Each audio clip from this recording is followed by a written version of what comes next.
Back in the 16th century, when Magellan came round from, his expedition did, he died on the way, when they landed in Spain, they brought with them extraordinary things, of which that is a drawing. And it is a bird, as you can see from the beak at the top, and it has these plumes coming down from its side or its rear end, but it has no wings and it has no legs. And people said to Magellan's sailors, how come? I mean, what sort of animal is this? And the sailors said, well, we got it in the East Moluccas in eastern Indonesia, and we asked the people exactly that question. And they said, well, these birds never have wings and never have legs because they live in paradise. And they float in the air, feeding on dew.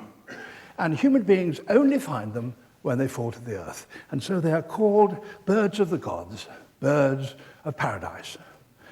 And English, not European naturalists, thought, gosh, how extraordinary, and they called them birds of paradise.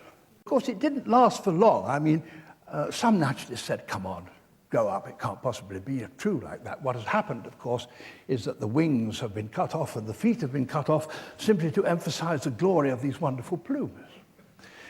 And so after about 50 years, you find that the birds are represented with legs. Nonetheless, Linnaeus, of whom we have heard and pay respects to, Linnaeus, when he came to draw up the great catalogue, his Systema Naturae, his great catalogue for the natural world, he called it Paradisia apoda, the bird of paradise without legs.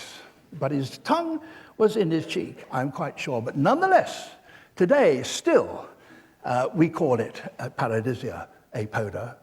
And it's part of the delight in natural names that they carry history with them, and the history that is in that name.